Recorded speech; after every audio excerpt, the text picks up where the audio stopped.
এই যে লুচি করা হয়ে যাচ্ছে আমার, পায়েস করা হয়ে গেছে, পায়েসটা দেখাচ্ছি। আগে লুচিটা ভাজছি গরম গরম, এটাই দেখাচ্ছি। লুচিগুলো একটাও গোল হয়নি, এখানে কয়েকটা বেলে নিয়েছি, এখানে ভাজছি। গোল হয়নি, আমরা নিজেরাই খাবো তো, ওরকম কোনো ব্যাপার নেই।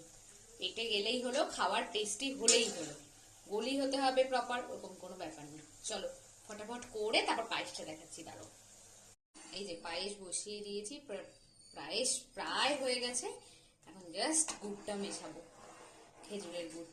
আহা, খেজুরের গুড়ের গন্ধটাই, পাশে ভেঙে রেখেছি, খেজুরের গুড়ের গন্ধটাই এত সুন্দর বেরোচ্ছে।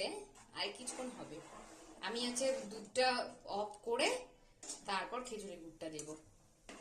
চলো করে নি, একদম ফাইনাল রেজাল্ট দেখাচ্ছি তারপর। এই যে কমপ্লিট আমার খেজুরের গুড়ের পায়েস।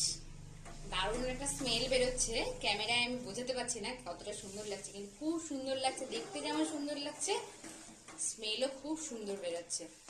চল।